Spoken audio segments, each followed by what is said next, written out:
Blah, blah, blah, blah. I made everyone jump. Everyone's just like, everyone's like listening, like, what's gonna be? Ah, just jumping, Georgia. Where's the music?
Hey, gang, Dominic Izzo, host of the Rants of Izzo show here on Spreely TV, reminding you, watch my friend Matt Spear on the DUM show daily as well here on Spreely TV. You're going to get talk, news, trending politics, all social issues, everything entertaining and engaging and educational. Do it. Watch it. The DUM show, Spreely TV, home of free speech. Speak freely here at Spreely. Pretty damn cool. Spreely TV and the DUM show.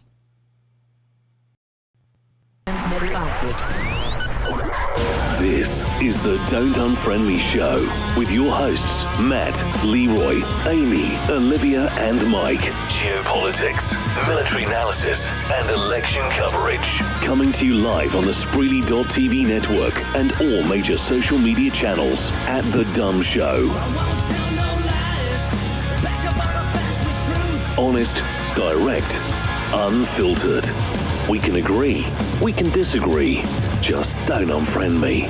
You know, before the show, I was going to provide a little feedback to Leroy, and I tried to do an April Fool's joke. This is why I don't participate in April Fools, because I don't know how.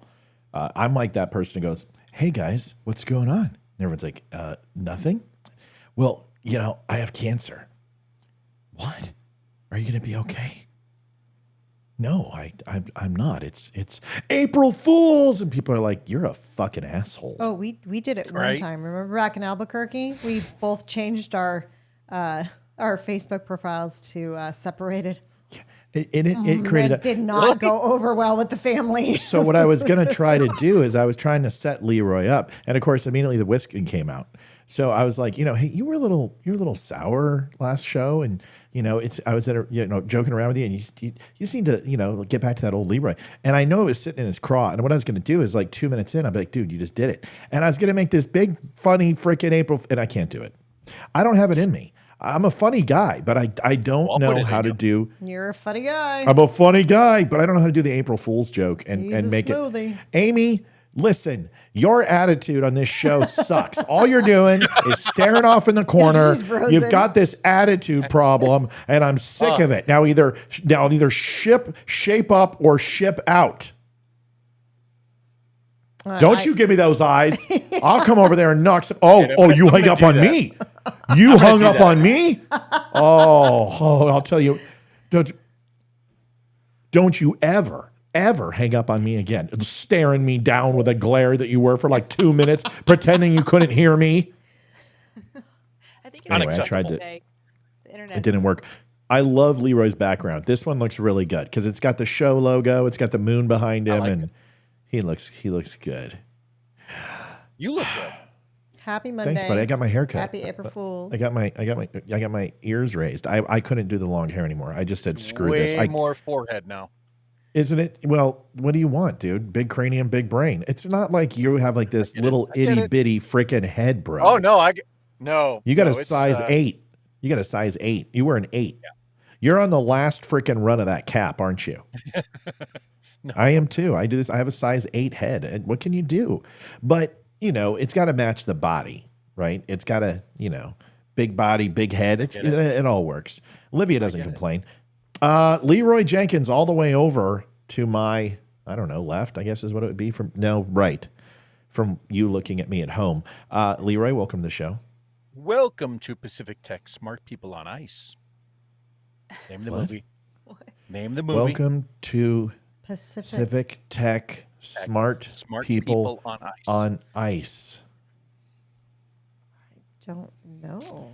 No idea. It's not strange. It's not Strange Brew. It's the only thing I could think of. I don't know, dude. Real Genius. That's the first. Oh, that's right. I haven't Yes. Yeah, well, you haven't seen Real Genius. Oh, wow. Yeah, you know what? I haven't seen that movie in a while. That's a great flick. So good. I love the guy in there who's the professor who's Peck on. Oh God, yeah. He's not lying. This man has no dick. No dick. Yes. Yeah, so I love that. Love that flick. Yeah, Real Genius is good. It's one of Val Kilmer's hidden treasures that nobody has really seen. How old was he when he? Oh my God, he was probably under. It was after Top Secret. I'm saying What about, he was like Top 23, Gun-ish? 24. Younger than that. It was right after Top Secret. Yeah. So Top Secret, then Real Genius, then his next big thing was Top Gun. All right, I'll watch it because it's got young Val Kilmer in it. Yeah, he looks. He's kind of he kind of is like Ryan Reynolds in. Yes.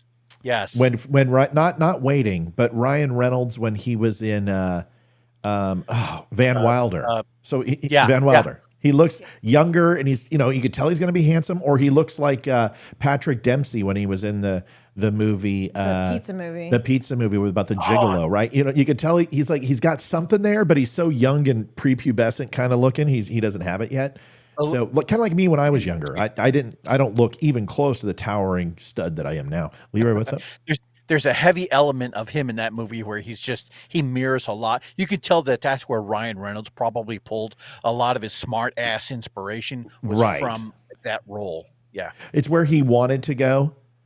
And he brought that back in Waiting. But, Ryan Reynolds has re-envisioned himself. Like, everyone's like Deadpool. They're like, oh, what a stretch for him. I'm like, are you, what? No. Deadpool is Ryan. Deadpool. Yeah. He is Deadpool. He's always been Deadpool, and that's the Deadpool he should have been. Do you guys know the story of this whole thing real quick while we do this? I do. Which story? I don't think so. Olivia, is it okay if I tell the story even though you know it? Yes. Do you want to tell it? No. Okay. So Ryan Reynolds obviously played in the Wolverine Weapon X movie, and he was Deadpool, and it was one of the worst Deadpools ever imagined. Like it literally is like if you took Ishtar and all of the Star Wars 1, 2, and 3 prequels and then the 7, 8, 9 afterwards, and you shove them together, it still wouldn't be as bad as what Deadpool was. No, that was the original, right? Weapon X. Bad. Yeah. Wade Wilson, where they sewed his mouth shut. That is one of his superpowers, is Deadpool's sass and smartass. And that's what makes him so amazing. Anyway, so Ryan Reynolds had always wanted to play Deadpool, and it was a big thing for him. So when they offered it to him, of course he took it, but he was absolutely ashamed. He went through depression over this. He didn't want to do this, but it was also a Marvel movie, well, Fox at the time. And he's like, I will one day get my revenge. So what did he do? Well, he went and played Green Lantern for DC, which was 10 times as bad as Deadpool. And ultimately, Ryan Reynolds, most people don't get a second shot. The only other person who received a second shot was Fantastic Four Human Torch Chris Evans, who became Captain America, which was wildly successful. But he was horrible in Fantastic Four as Johnny Storm, the Human Torch. Amy, don't look too bored. Everyone was horrible in that movie. I think she froze again. Amy's don't. She's angry because we're talking about this. She needs to stop. You stop the temper tantrum, Amy. Hey. That stone cold glare. Oh, she hung up on me again. I swear. You know what? Anyway, so she's back. All right, here it is. We got to stop meeting like this. April Fools.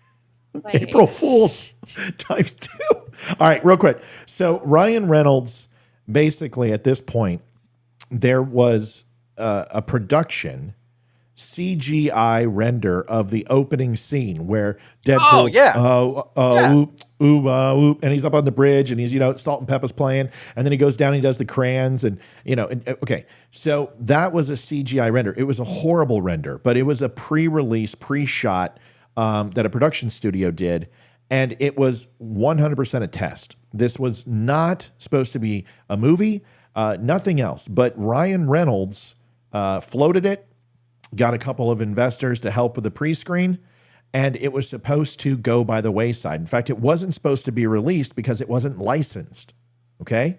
So this whole thing was kind of Ryan Reynolds' plan. So that Deadpool trailer got leaked after an E3 and a comic book convention, leaked. So it was after a video game convention and then also Comic-Con. This video got released and people went batshit, including me. Yeah. We were running the Nerd Fat podcast. I got it. We did a show. We flipped out. I'm like, oh my God, that's Ryan Reynolds. And everyone's like, no, it's not. I said, yes, it is. I know Ryan Reynolds. I love his stuff. I love everything he's ever touched. I have some of his underwear. I got on That's right. Yes, when I touch myself, I think of Ryan Reynolds. So yes, I'm very aware of who he is. And I've always said he could do Deadpool, and everyone said, you're insane. He sucks. And I said, no, you don't understand. So he releases this thing backdoor, and all of a sudden it goes viral. It's on YouTube. It's everywhere. And he starts doing a circuit for a new movie. I don't know what it was. It was some stupid junker like the one with Sandra Bullock or whatever. So he's doing, and people start asking. And Ryan Reynolds is like this. What do you mean? What video? No, that's not me. I don't know what you're talking about. No, I don't know what me? No, I would never. Did you release it? Release what? And he plays coy, and it just builds more suspense. And then people say Fox is doing Deadpool. And this huge push happens. And Ryan Reynolds is sitting back here with his arms crossed because he's repitched Deadpool several times and nobody would touch it with a 10-foot pole. And he created this amazing draw to get Deadpool made. And now it is the most successful rated R movie by the Marvel Universe and any rated R comic book movie ever made. So Ryan Reynolds he could backdoor anything, including myself, and I would love it. So, there is no amount of whiskey that's too small for me to. I would gay it up for Ryan Reynolds. I'm not going to lie. Anyway, so moving on. I did. Oh, Amy, hi. Oh, I thought she was frozen again for a minute. Me? Am I frozen? Jeez. No, you're not, Amy. They're messing with you. You guys need to stop. Leave her. April Fools. I feel like you can get away with anything with April Fools. You can just insult somebody and be like, April Fools. Just kidding. Yeah, I hate this stupid day. I think it's retarded. Where did April Fools come from anyway? I don't understand the history of the day. It was, I think this might be the history.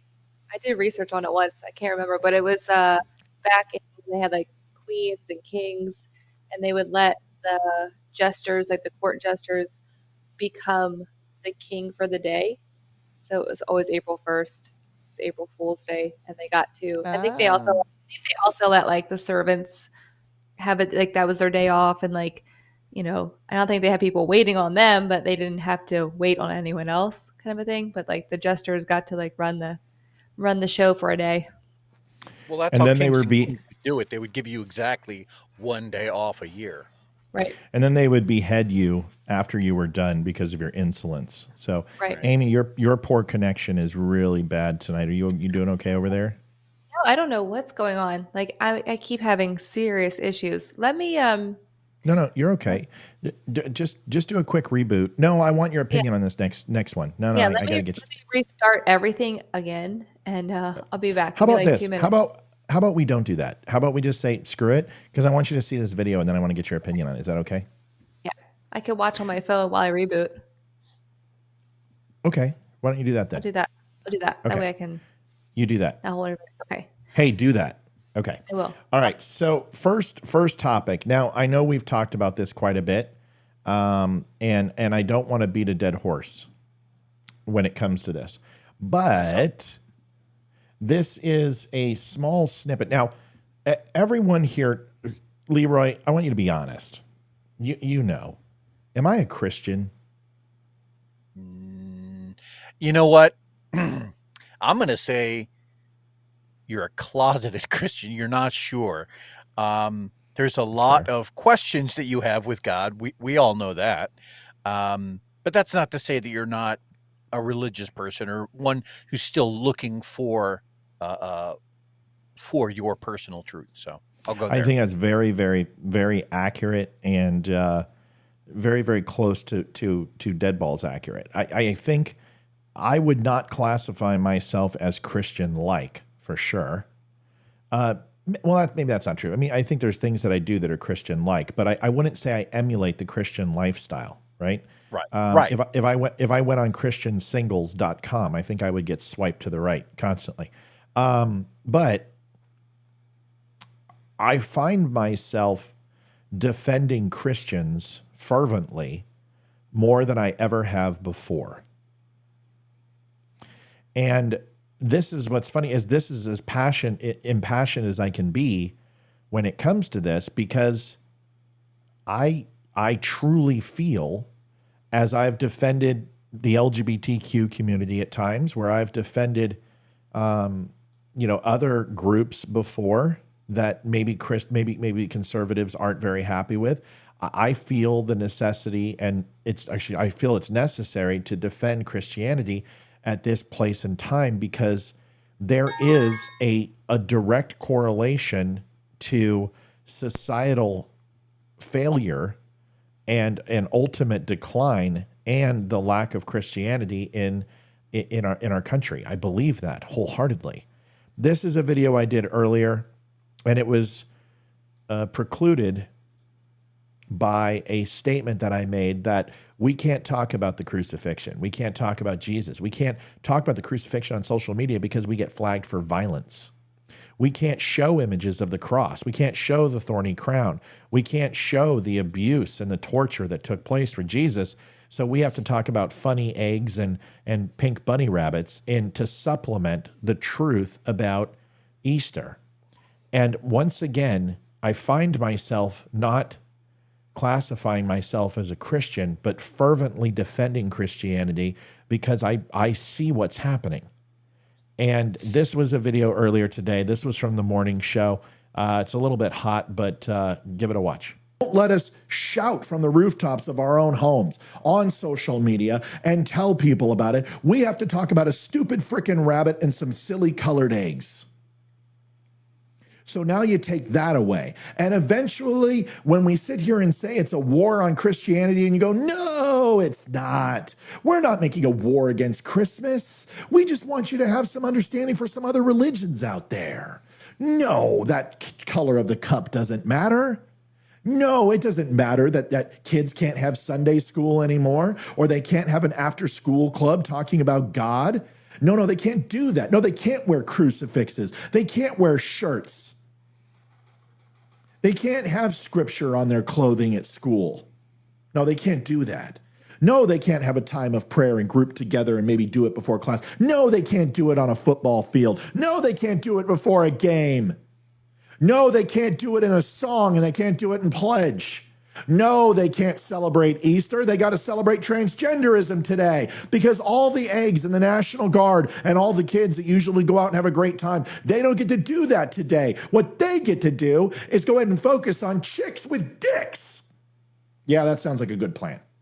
Christianity, there's no war on Christianity at all. But go ahead and replace it with chicks with dicks. That's really going to go ahead and solve the problem. Yeah, I'm pissed. Definitely a hot moment in the morning show, and it was my understanding from people said it was probably one of the best shows that we've had. It was to the point. It was challenging. It was direct. There were no holds barred. And it was a reflection on how we act as Christians, or those who are emulating Christianity, and those who are ultimately opposed to Christianity, and making the correlation that atheists and Christians are not very different. Both of them have to believe in something that's not necessarily provable.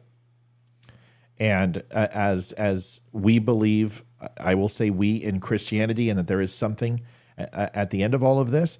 Atheists will tell you they have all the answers, and nothing is at the end of this. And both take at least a modicum of faith in order to establish that principle. So they do have, at the very least, those things in common, which you think with that commonality would be able to stem conversation and dialogue that was civil, but it isn't. It is ultimately the people who believe against the people who don't, and the people who don't are adamant that you're delusional, that you're psychotic, but guys with dicks can have babies.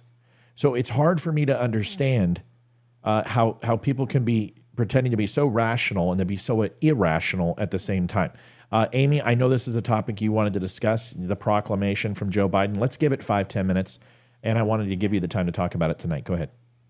Well, I just want to start by saying I forget the name of the day, but it's Trans Something Day. To recognize Day of Visibility.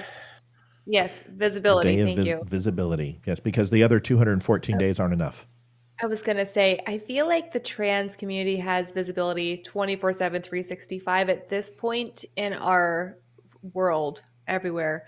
I think this day was made up in 2021. Am I wrong about that? I think that was when Joe Biden was like, we're going to make this a day.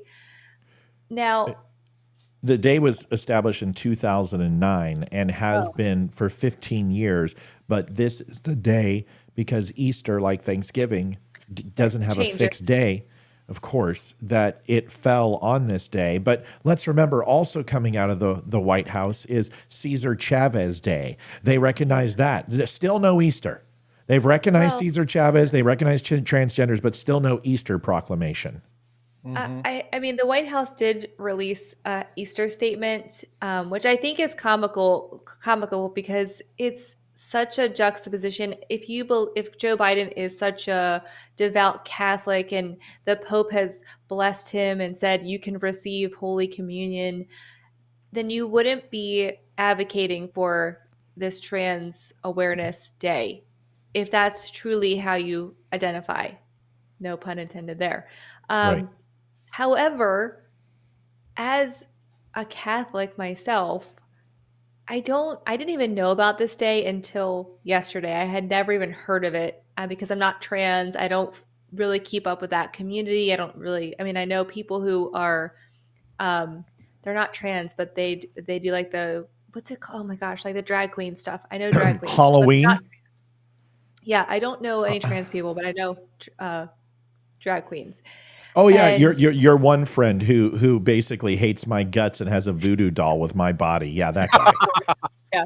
Well, obviously, you're a terrible That guy person. hates me. Yeah, he's not happy with me at all. Amy's like, oh, you should talk to him. I'm like, okay. The guy's like, you mother bloopity bloop. Whoa, okay, I'm out. Didn't read the room well there. But as someone who's a Catholic, I didn't acknowledge this day. I didn't know about this day. I carried on my day. I celebrated Easter and didn't think about the trans community. And I think that most Christians who are pretty cemented in their faith also feel that way, but maybe I'm wrong. I'm not saying this should even be a day. I don't agree with it, but it also doesn't affect my life personally. And I never even heard of it until yesterday. And it's not going to happen again until, I don't know, another 40 years or something. Until it falls in 2029 on April Fools. So are we going to go ahead and do a proclamation and when you say the White House did a proclamation, they didn't.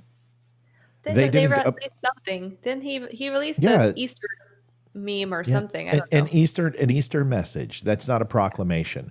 A proclamation is saying this day and all days forward, henceforth, are assigned to this day. What you're doing is you could have done that last year. You could have done it the year before. You did it on Easter. And can you imagine, sincerely, could you imagine on Chief Wampum Day that somebody did, we're going to go ahead and introduce a new Columbus Day because we can no longer do it on Indigenous Day? Or could you imagine if it's Martin Luther King Day and people are like, you know what, I think we need to do a Strom Thurmond Day, and we put Strom Thurmond Day on Martin Luther King and we go ahead and do a proclamation? Is it that much different? Is it something that, how about we do this? How about we do honoring Beelzebub for 10 days during Christmas and Hanukkah? Maybe we can do that for Satan and Lucifer. The point I'm trying to make is that I'm not saying transgenderism is the KKK, and I'm not saying transgenderism is Satan's, worship or playground. What I'm saying is that it is antithetical to what the Bible is about. The Bible, its entire makeup is designed around man and woman. And you can sit here and pretend that it's not, but that is the premise of the entire book. So when you sit here and say that a man is a woman and a woman is a man, it completely defies God. And then that God is fallible and God can make mistakes. And the last time I checked, deities don't necessarily make mistakes. So if he made a mistake about that, well, I guess he also made a mistake with the giraffes. Why did he make their necks so long? Well, so he could get the shrubbery on the trees. Why didn't he make the trees shorter? So when you say that God is fallible and God can make mistakes and he's not perfect, what you then do is you question the entire makeup of somebody's religion. You have to remember that these are deep-rooted beliefs of people. And when you go ahead and recognize something on one of the holiest days in Christianity, it is a slap in the face, whether you like it or not. I understand your disposition, Amy. I don't think the rest of the Catholic and Christian community took it that way. Leroy, then Liv. In 2006, Joe Biden was doing an interview. I think it was on CNN, and again, 2006, so still less than 20 years ago. I understand some people can grow up and have epiphanies and have a complete, red pill in less time, but this was different. In 2006, Joe Biden went on national TV, basically opposing things like same-sex marriage. Yeah. The clip went viral, right? And then you fast forward a couple of years, and the moment he got voted into the White House, he had a bunch of marketing people that basically sold him on the idea of hey, look, this is going to be the next big ticket. We've got an increasing segment of population that are identifying as other than their gender at birth, right? And so this whole thing is very much like, hey, I'm just telling you what I think you want to hear so that I get reelected. Because since he's been in, right, accounting for yesterday, which was, or Easter Sunday, which was the International Transgender Day of Visibility, and then prior in the year, back in June of last year, that was when they had the activist event on the White House lawn where that girl flashed her boobies. Right. Oh, I remember. It turns out it was a dude. Go back a little bit further than that, and it was Joe Biden on stage with Dylan Mulvaney having an interview about what it's like.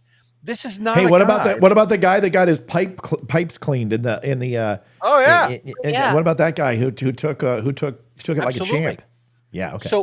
So what I'm saying is, from 2006 to have a complete all of a sudden I love all. No, that is a guy who is lying to you. This is a guy who got through his first term and is now looking for any demographic advantage that he can in voting patterns, including the Budweiser, Dylan Mulvaney crowd, to say, hey, I should be your next guy. He is lying to you. Yeah. Well, listen, they were not for same-sex marriage in 2006, 2008. They didn't do it until Obama in 2010. I talked about this today. Until the lesbian, gay, LGBTQ community reached 2.1% of the population. And once they did that, they found a marketing demographic for voting that they could not let go. They don't give a shit about gay rights. They don't care about anything. Trust me, what government wants are more babies. They want the infancy rate to be higher than the mortality rate with old people because that means more taxes. They don't care. They don't believe in this thing. This is just another way for them to assert power. Liv, you're not the most holy person in the world, but I know you grew up with it. What do you think about this? What do you think just at the bare bones with Joe Biden coming out and recognizing Kamala recognizing Cesar Chavez? Which I don't even know who Cesar Chavez is. We can go into that in a minute. And then also, I'm surprised they didn't do Che Guevara since that's a liberal hero. But then also doing the transgender, what is it called? Transgender Awareness Day? What is it? Day of Visibility. Day of Visibility. Apparently, before yesterday, they were invisible. Oh, right. Yeah, that's true. All right, so Liv, your thoughts on this? Well, I know this whole attack on holidays started quite a few years ago when we weren't able to say Merry Christmas anymore. And we had to say Happy Holidays.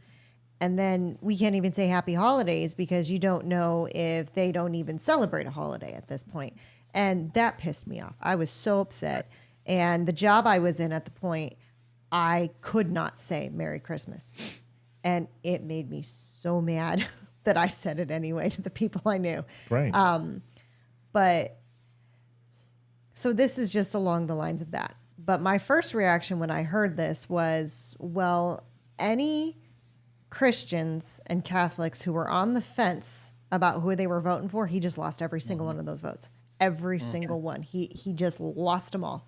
And if this whole thing is trying to win this election, then he's got a really bad campaign manager. They're not doing a good job at all. I mean, how stupid can you be? And yeah, just ridiculous. We should probably note here on the show that the three of us that are up on this panel, four of us, we have no issues against transgender people at all. Don't care. Don't give a right? You do you, boo. Amy does. Problem. I do. Hate them all. The problem, right, is that when you start, the problem is when you start substituting certain holidays in lieu of traditional holidays like Easter. Instead of in celebrating Christmas, we're going to now celebrate some other holiday. When you start doing that, right, you got to remember, 80% of Americans are moderates. And those moderate people are still hanging on to some level of tradition in holidays, in family values, in family structure. So I think it's a very dangerous game, and I think he's ill-advised. Well, two things. If we've got 125, 130 plus, do me a favor. Please go and like the show. I asked for this today. We wound up getting like 275. We had almost 200 people on this morning. So we're getting the growth on the AM and PM show. So please do me a favor. Go out and like it if you can. Not just what time does the morning show start? It depends. It depends whenever I want it. I just throw it on somewhere between 9 o'clock and 11 because I haven't decided yet. I'm testing the times. Bless you. God bless you. Goodness. So do me a favor, if you won't mind, not just hitting the hearts and likes in the live chat. You actually have to physically like the chat, and that helps out. Okay, so Cesar Chavez, a labor farm worker, labor union leader, created the VAW or the something Farmer and Workers Association union, representation of illegal immigration, worked with Martin Luther King. A lot of people have negative things to say about him. Some have some positive.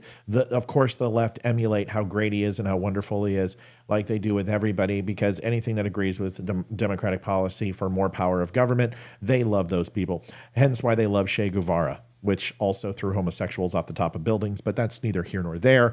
Remember, they care about gays all of a sudden, so now we can go ahead and pretend that they do. Right. Do me a favor, folks. If you have not had a chance, go over to thedumshow.com. We also work on donations here. You can go to paypal.me/don'tunfriendme. Easiest thing is go to thedumshow.com, and there's a donate button. Please do that. We work on your donations. We are beggars, and we have our hands out. All right, let's go to... Thank you, sir. May I have some more? May I have some tea, please? I'll appreciate some tea and crumpets. How do I get one of those PayPals for myself? Yeah, you should get one too. I mean, God, we're we sure need it. So we're using it as much as we can because dude, if I could get some tips, I would make it clap in the back. That's true. I'm sure you could. I want to go ahead and do the first with Leroy, with Black and Latino voters rallying around Donald Trump. This is an interesting one, and the reason I wanted to bring it up, more importantly than just about anything, is because this is not a fluke anymore. And before we didn't have all these. There is this misnomer that Donald Trump is hell-bent on losing this election and there's no chance for him to win. I want to challenge that thought process, because the one thing I've always said is, whether it was Clinton or Biden, is that the margin of error here of 90,000 votes in 3 states really is what separates winning and losing. Joe Biden most assuredly is not going to have the benefit of COVID this time. He is not going to have unsolicited mail-in ballots. He is going to have to work on his own merit.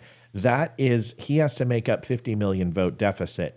That is not going to be there this time. He is not going to win by 7 million in the popular vote. I'll be surprised if we encroach upon more than 130 to 135 million people voting, which is about 25, 30 million less than it was in the last election. I'm going to show you a video. Leroy's going to comment on it, and we'll be right back.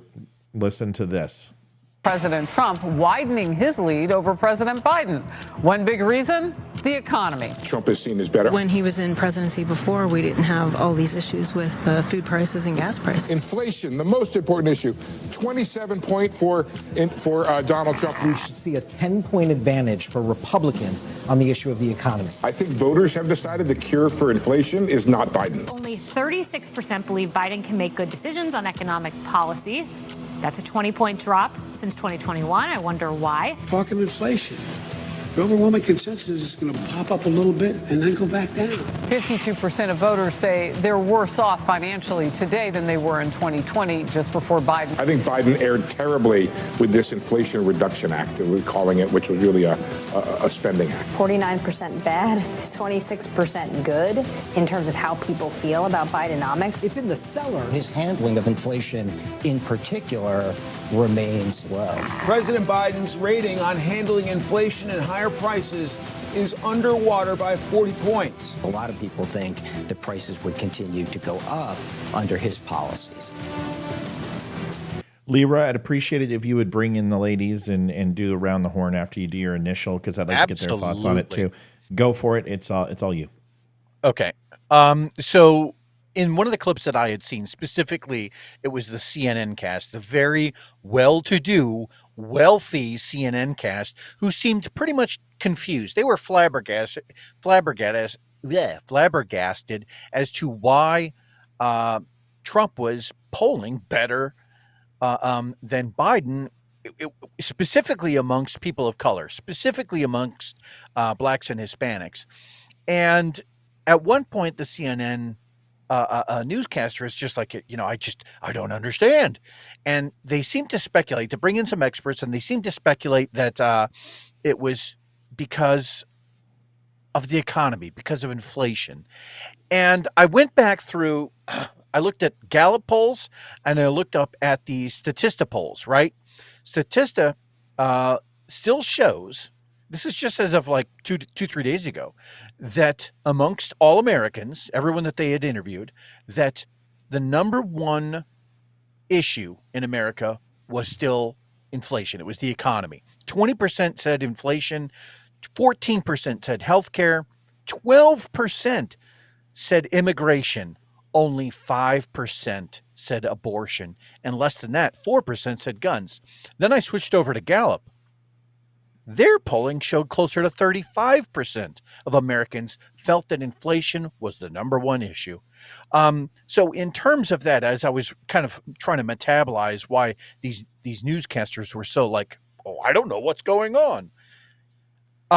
It's because you're not looking at the polls. You're taking very selective data and you're trying to make it fit your narrative. You're trying to contort the optic to fool people who are watching your show into saying, oh, look, I need to vote for Biden. And so thank you, Deb. My prediction. Thanks, Deb. Thank you, Debbie. My prediction is that moving forward and for the next 8 months, that you will hear from the Democrat side more lies about the cause of inflation and the inflation numbers themselves, and you will see them pushing harder and harder for major headlines and sound bites that are tagged to reproductive rights. While that's going on, if you are watching anything on the right, you're going to hear more and more snippets about borders, about the economy, about drugs, and about crime. But it was just fascinating to me that these newscasters were just like, oh, I don't know what's going on. You know, it's like they don't understand how polls work. That was my 2 cents on it. Okay. Amy? Yes, I agree with you about the poll issue. I also think that Joe Biden has successfully divided our country even more than when Trump was in office. And I think Trump is pretty divisive himself. But I think Joe Biden is really good at targeting specific people and driving them away from him instead of bringing him closer to wanting to vote for him. So I think, immigration is a huge issue across the board. I think for everyone, I don't care where you've come from, what color your skin is. People want to feel comfortable and safe in their own country. And I don't think anyone really does right now. It doesn't matter what state you live in. It doesn't matter what economic or socioeconomic status you are. We have so many illegal immigrants coming into this country, and they are taking over so many places, even in rural areas like where we are. I mean, we don't have a huge influx yet, but we do have a lot of illegal immigrants coming in, and it's a concern. And I think Joe Biden is just really hammering it in that he hates everyone, and I don't know. That's how I feel. I think just he hates you, everybody. Amy. He just hates you. It's just me. Well, I wanted to make. I identify as trans right now, and then he'll love Yes. me. Liv, your thoughts, and then I want to challenge something Amy said real quick and ask a question. Go ahead, Liv. All right. So inflation is the number one issue right now, according to the polls. Yes. I would think how Leroy said that CNN's probably going to try and push it, that, blah, blah, blah. I would think that people, especially middle class and below, can look at their grocery bill and their gas bill, and even the hardcore Democrats who only watch CNN, you would think that they would take their own experiences over what CNN is telling them. Because I watch Fox every once in a while, but I don't take their word as gospel.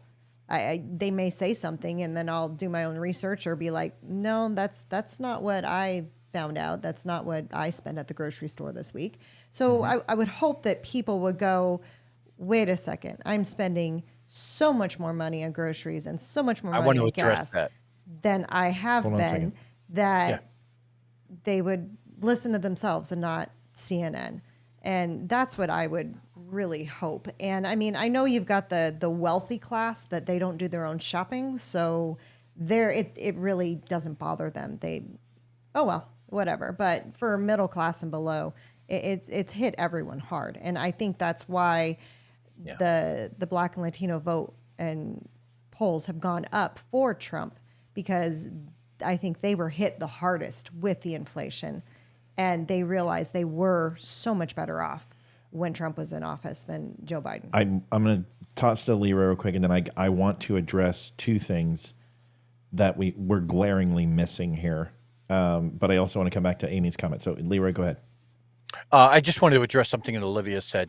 Yes, that is exactly what CNN and the left-leaning media outlets are saying, is that on some level they are acknowledging that inflation is a problem, but what they're doing is they're lying to the American public, basically saying that the reason everything has gone up is because of the rich CEOs and the companies like Amazon or Walmart who have artificially inflated the prices because they're trying to gouge the American public. What they're trying to do is put a wedge between the American public and storefronts, big corporations. And it's a lie, just so that everyone is tracking. Higher prices are not the cause of inflation. They're the result of it. and it's something that we've covered on the show before. We can go into it later. I just wanted to make that clear that yes, you're right, Olivia. People are acknowledging higher prices, but they're lying as to the cause. Yeah. Matt? It's a really good point, and I'll backtrack.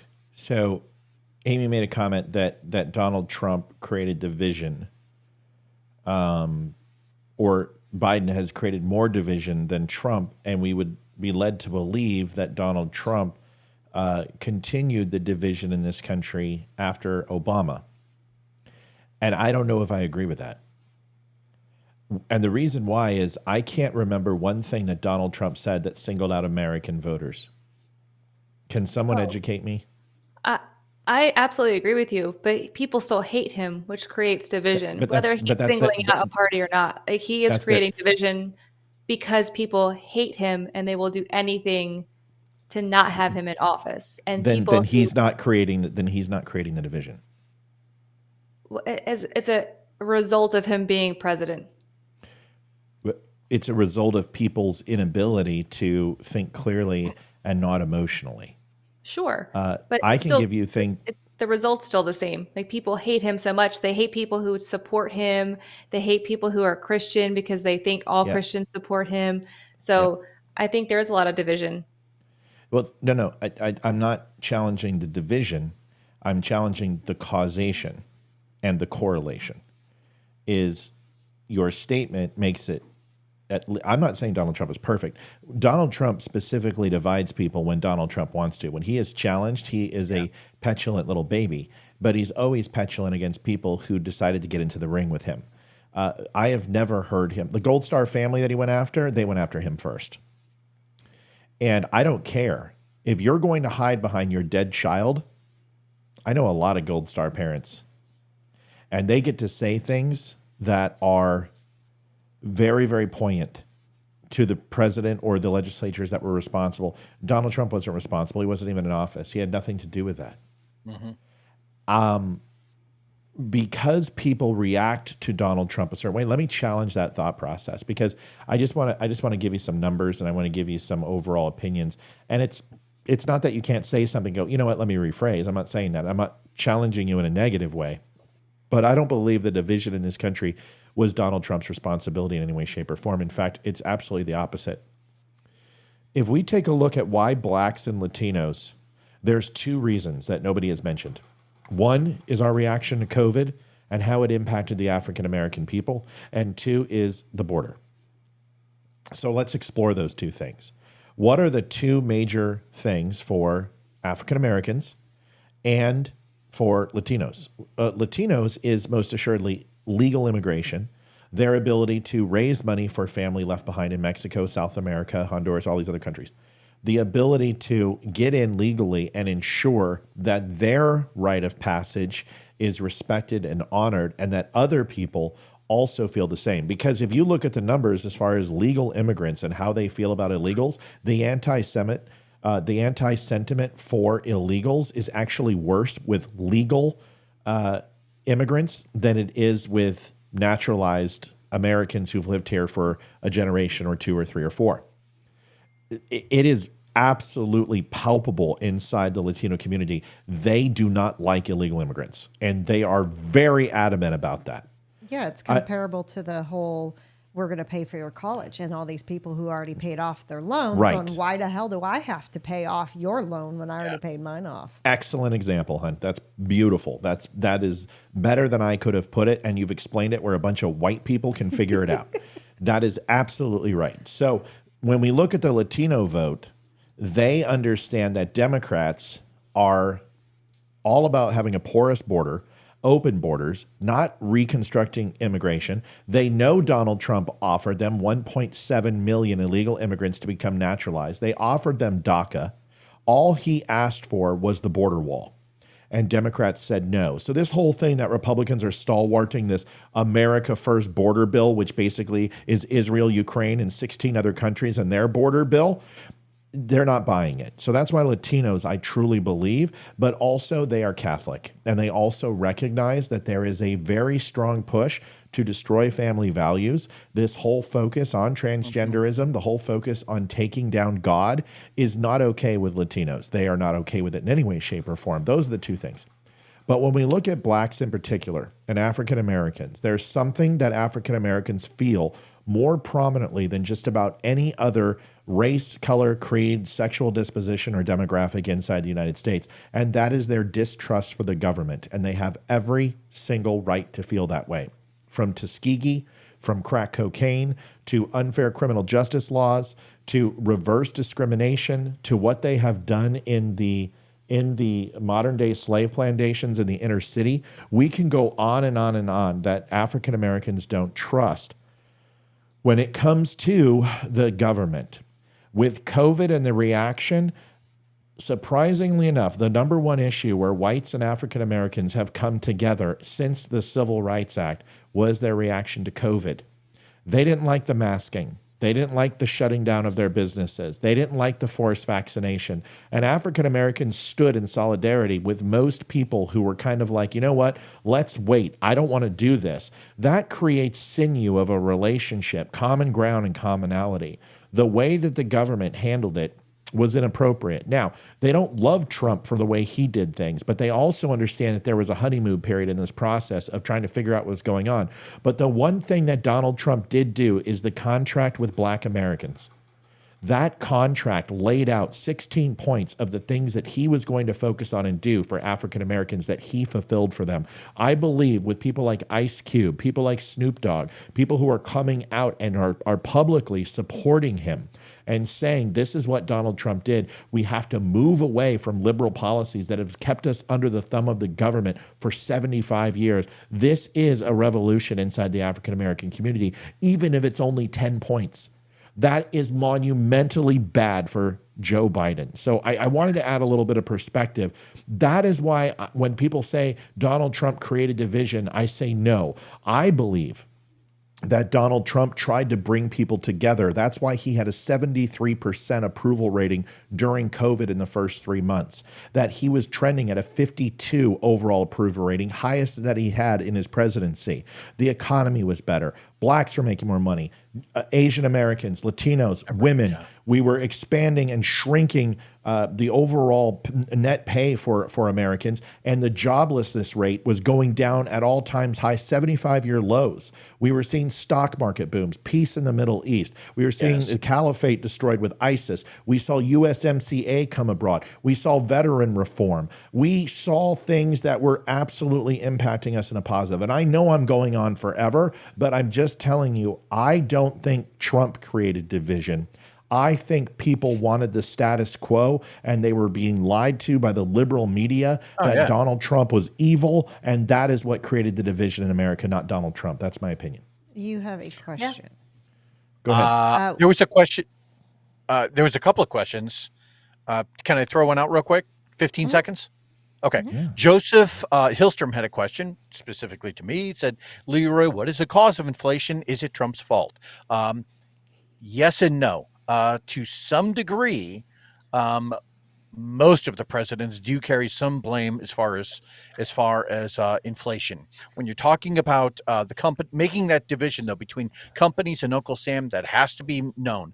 Companies, they make products, they make cars, iPhones, they make groceries. It's whatever they will sell to you to get you to participate in the economy, right? Things that you need or more frivolous items. But Uncle Sam controls the Fed, and the Fed controls the supply of money in the system. And when you flood the system with money, right, then what you run into is too many dollars chasing too few goods. I just wanted to answer that question. Sorry.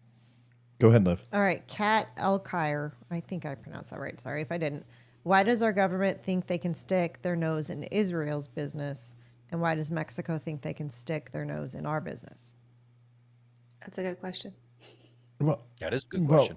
Welcome to geopolitics. I mean, every country, whether we like to consider them to be superior or inferior to us, they have every right to question and to challenge what's based and what's best for their individual sovereignty. Mexico has every right to challenge the United States, and we have every right to challenge Israel. I don't disagree with those things at all. Now, do they have the ultimate authority to dictate American policy? No, but they have every right to say the things that they want to do from a foreign relations standpoint, because that's how wars are stopped. That's how border disputes are stopped. That's how devaluation of dollars and civil wars are stopped, with the combined effort of multiple countries working towards a non-singular goal. This is why there hasn't been a world war and a World War II ever since, because countries tend to talk, and when they don't, and countries decide to go ahead and be violent towards other countries or impose their will upon other countries, there is a unified front of countries that stand together in solidarity and say, no, that will not happen. I don't think there's any problem with Mexico challenging the United States, but they better get their own backyard cleaned up before they start going ahead and poking their nose in ours. Well, and there's also the big part of that is the relationship between Mexico and the United States is the largest trading agreement between any two nations on the planet. So they have every right to kind of, hey, we need to talk more about this, because they do carry quite a bit of burden, right? They carry a lot of risk within their own system. I just wanted to throw that out there as well. Yeah. Yeah. Yep. I just want to say one more thing too, really quick. Go for it. Because words matter, as we say in our home. And I did use the words that Trump created division, but didn't necessarily mean it in that context. So I do agree with you. I don't think he purposefully created division. I don't know if Biden's purposefully doing it either, but he does attack everybody. It doesn't matter. He needs everyone. He really but Biden does purposely do it, because he labeled that 71 million Donald Trump supporters are fascists and neo-Nazis and terrorists and want to destroy democracy, just like Hillary Clinton said the same thing, that we're all deplorable. This is what Democrats do. They sow division. They sell fear. They are fear porn. Conservatives sell passive aggressiveness. That's really what conservatives do. They're condescending dicks. Liberals are just absolutely all about sowing division. But conservatives, with the whole "I'll pray for you" and let me enlighten you, and may God have mercy on your soul. This bullshit. They're kind of condescending, aren't they? They are. Yeah. Conservatives are condescending, but it's a far cry from purposely sowing division and wanting violence in order to affect change, where conservatives want revolution of thought and revolution of individual rights to create change. One is definitely on the side and air of good, and the other is on the side and air of evil. I consider not all liberals, but according to the results that we've seen over the last 10 to 12 years, liberals are just as bad as the Tea Party was. And the Tea Party, don't kid yourself, were a bunch of religious zealot nut jobs, and they were a threat to the Republican Party. And that is why I absolved myself from them, because they were crazy. Absolutely fucking nuts. Every one of them. Not Ron Paul's original Tea Party, but when it was taken over by the Koch brothers and it was funded by religious zealots like Michelle Bachmann and Paul Ryan and these complete batshit crazy people. Okay? There's my opinion. Wow. Amy, I wasn't coming down. I know what you were saying. I want to be careful what we say about Trump, because there are a lot of things that we can hit him on. I never saw him stood on that pulpit and single out any demographic of people. I was like, I agree with you. I was just saying words matter, and I agree with what you're saying. I was just talking and saying, it wasn't like I meant that is what I was saying. Yeah, no, I get you. I was just pointing out that I agree with you. I think words matter, and I should have been more careful. What the fuck, Liv? What's going on over there? I am beating up the bottle of Tums. Is Isaac Smith losing his mind? Yeah, I don't know if his account is hacked or something or what. That's why. What's he doing? Who cares? Whatever. Who cares? So Mel says, what gives Mexico the right to say for $20 billion to secure the border? Because they have a right to have their own policies and their own way of interacting with other countries. What do you mean? They have the exact same rights that we do. They can say whatever they want. That's what gives them the right. It doesn't mean that they're accurate. It doesn't mean that okay, ban Isaac, please, on Facebook. Give him a ban, please, right now. We'll get him back when his account restores, but get him banned, please. He must be hacked. It doesn't matter. I don't care. Just ban the douche plow. It's not Isaac, and if it is Isaac, then he'll sober up and he'll get back to normal. Mods, are we on top of this? Got it. Okay. Anyway, so there we go. And I'm a sanctimonious asshole. I will tell you that is accurate. You weren't banned for that. You called me a buddy fucker, and in the military we don't appreciate that term. So means. No. I am most assuredly not a buddy fucker, but I am a sanctimonious asshole. You did get it right. If you would like to donate to the sanctimonious asshole, you can go to paypal.me/don'tunfriendme or go to thedumshow.com. That we run 100% on donations here. That is how we continue to provide these high quality conversations to you free of charge. Please go over to thedumshow.com. Think about buying a shirt or something like that. I love yours, Amy. I love the Holy Cannoli shirt. I need to get one for myself. Yes, you do. Or you up this amazing set that comes in this amazing wooden holder, the Documents of Freedom, where you can get the Bill of Rights, the Constitution, or my personal favorite, the Declaration of Independence. We hold these truths to be self-evident, folks. Yes, and the truth is, this is awesome. It is awesome. And we've sold over 100 of those things. They have flown off the shelf. So you can do that. We have 2 left in the box, and then we also have the books. Let's move on to another topic, which my favorite people, the Krassenstein brothers. I mean, these guys, the boat's gently rocking, and the boat's rocking. No. No, it's not like the Doobie Brothers. The Krassensteins are paid shills from the actual left, and they are blue checkmark guys on Twitter. And there's about 70 of them that are paid millions by DNC. And every time they get a post, what happens is there's a morning email list. The Democrats put out their talking points, and every time you post or tweet one of these talking points, you make money off of them. They are all paid. This is part of the DNC's misinformation campaign. And the Krassenstein brothers, like stealing $500,000 from senior citizens wasn't enough. These guys have been banned from Twitter for being con artists, and now they're reinstated, and they're sucking Elon Musk's left nut to stay on. But they have now started to do videos, which I always find interesting.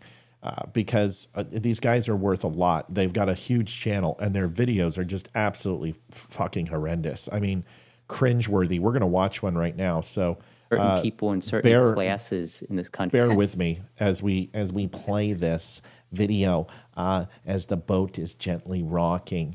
I think this is Ed, and he is a little bit brighter than Brian, and here they are.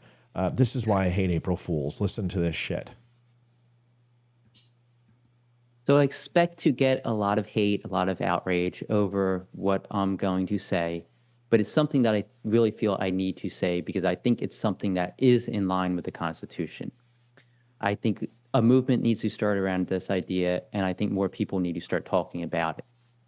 So my argument is that MAGA Republicans should be banned from voting in the United States, at least in general elections. Wow. And I know you're going to be like, oh, wow, this guy's insane, but just listen, okay? I'm going to explain. So, number one, it's my belief that MAGA Republicans are in violation of the Voting Rights Act. And I got to get to a question. Joseph says, Matthew, do you believe in climate change? And I'm guessing you do, but to a certain extent. First of all, belief isn't the word, okay? It's not some unknown thing. The climate changes, yes. And the climate has been changing, and the earth goes through cycles, and it's been that way. When we have 2,000 years of empirical data, we can go ahead and start to speculate. But here's my reaction to climate change, okay? These people are paid to know a lot more than I. But what I do know is I can look at the tobacco of studies of tobacco and firearms, and I can look at cancer research, and I can look at Freon, I can look at carcinogens, and every time there is one study that says one thing, there is another study paid by another group that says another. That to me, I don't care. Here's my thoughts. And this is the simplest thing that I will ask any climate activist. If they can't tell the weather and what it's going to be like tomorrow, how the fuck are they going to predict the end of times 50 years from now? That's it. That's all I've got. And I don't have anything. Yes, you can when I'm done. God. Sorry. Yes. Yeah, but dude, I can see you jumping and flipping out down there. It's not like I'm not sitting right here. Matt, me, Mike, me, pick me. God. Go ahead, Leroy. The puppy jumping up and down trying to get attention. Go ahead, Leroy. You know what I've never seen in any environmental case study or in any climate activist study. One thing that I have never seen is taking into account the population decline. And in 30, 40, 50 years, the population for the planet is going to go from like 7.6 billion down to like 6 billion. And nobody takes that into account. Yeah, and let's also take into account that you don't have volcanoes that are roughly the size of 100 megaton nuclear warheads going off 20 to 30, 40 times a year. Okay? This Earth has been through more CO2, fluorocarbons, emissions that can kill the planet. The problem is that the funny thing is that why haven't you heard anything about the rainforest and plants and trees? You want to know why? Well, because the CO2 increase in the air, Mother Nature has been producing more plants than ever in history, at least recorded history. So over the last 125 years, there are more plants growing now than there's ever been. The planet will figure it out. And then when it can't figure it out, it will kill us all. Okay? There's the answer. Okay? That's as simple as I can get. Let's listen to the rest of Ed Krassenstein. This, because as we all know, and it's been going on for quite some time, many Republicans have encouraged voter suppression, whether it's making it harder for minorities to vote, making it harder for certain people in certain classes in this country, economic classes in this country, to vote. They have taken part in some of these actions to prevent people from voting as easily. And that is a violation of Section 2 of the Voting Rights Act, as far as I'm concerned. Now, number two, my second prong is that they are a national security threat. So not all MAGA Republicans, but some, at least a handful, are a national security threat, right? We've seen it. Republicans have been convicted of sedition in order to help Donald Trump. So, I mean, this itself should disqualify the entire group of MAGA Republicans from being able to vote, in my opinion. And my third prong, this is probably the most serious one, and this is one I think you need to pay the most attention to, is Happy April Fool's Day. No, MAGA Republicans should not be barred from voting. Obviously, it's a hallmark of American democracy. The more the merrier, the more people that vote, the better our democracy works. The more people who have opinions in these matters, the better our democracy works.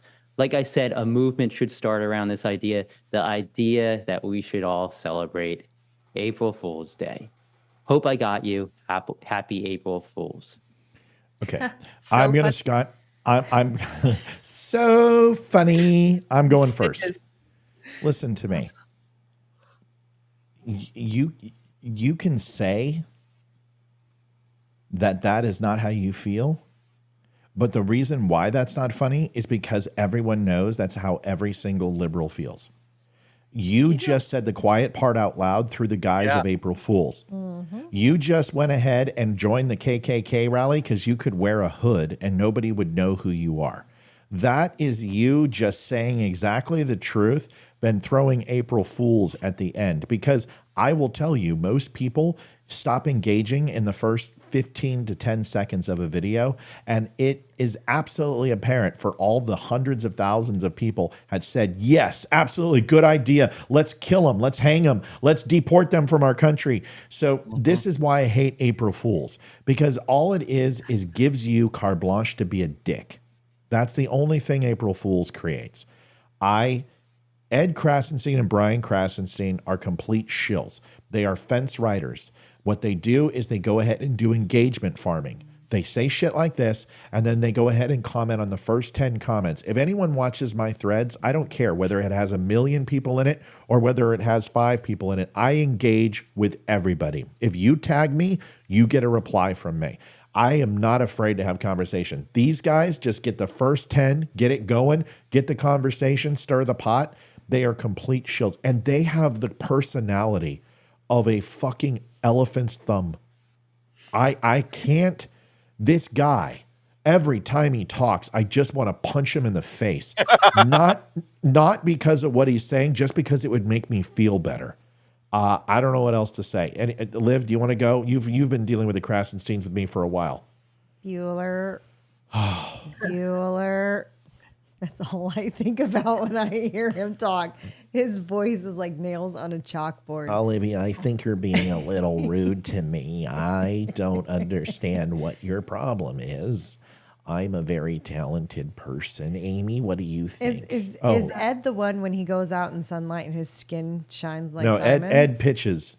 Oh, okay. Ed pitches and Brian catches. That makes more sense. Yeah, Yep. everyone, they call them the ambiguously gay duo. So they take. God, I love that cartoon. They take their heads and they stick it on the ambiguous gay duo. Oh, Yeah, that's hilarious. Yeah, people are like, you guys are so freaking closet gay for each other and you're brothers because they're twins, and they just. He says shit like, every little boy has seen a man naked with his daddy, and I'm like, dude, you are a weird motherfucker. You might be true, but it's not. Yeah, but you shouldn't be saying it. He's like, it's totally normal. It's a part of life. I'm like, my kids have never seen me naked. Not once. Ever. Never. I don't care. It's not judgment. After what I went through as a kid, I've just made it an absolute. I will never put my kids in that situation. I don't care if other people have, because it's totally normal. I saw my dad naked. The point is, you don't go talk about it online and try to compare a transgender person stripping and showing their ass crack to a child is somehow in correlation to a parent accidentally being seen to be nude in front of their kids. Those two things are diametrically opposed.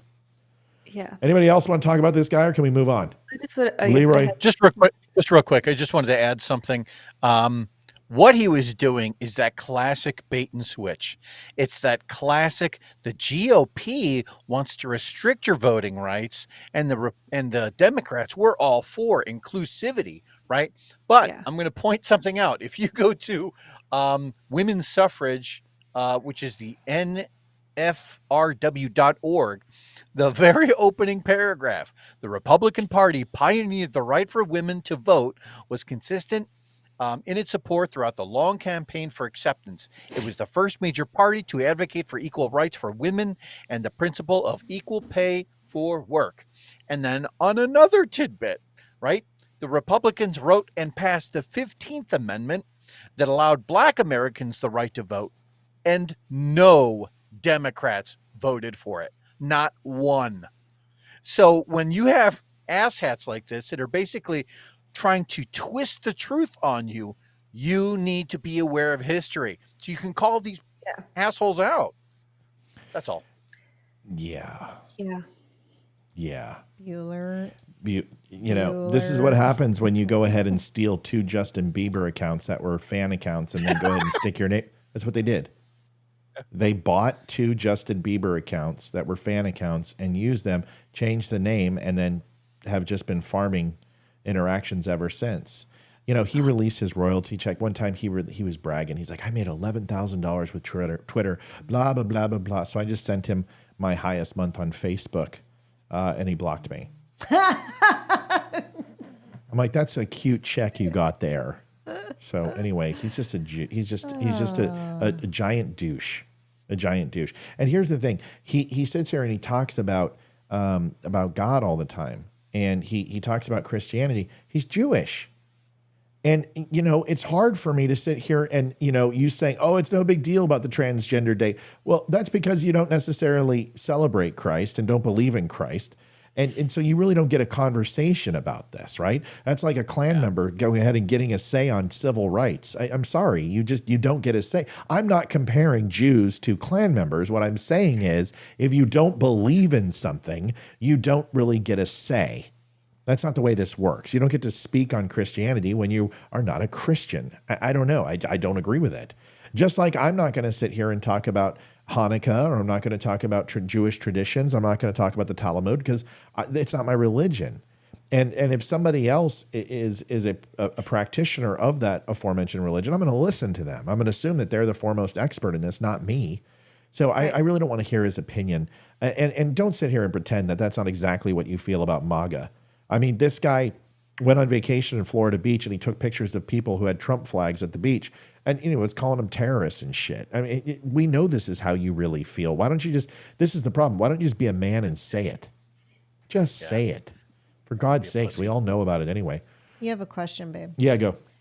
James Cote, hopefully I said that correct. Matt, what's your thoughts on Israel reaching out to strike the Iranian embassy in Damascus? Good. Thank you, sir. May I have another?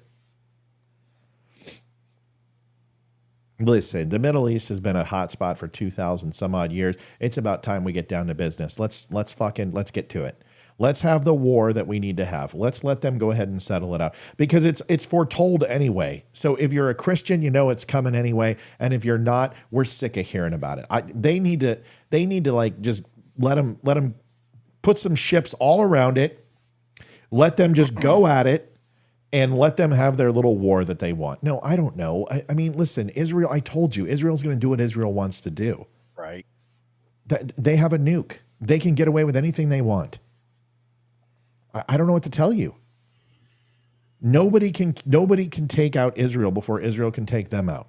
The only way is if that Israel somehow, some way infuriates the United States. Otherwise, it's like the same reason why North Korea can get away with what they get, because China has their back. And whenever China doesn't want them to do something, they do what we're doing to Israel and says, North Korea, knock it off before we bitch slap you.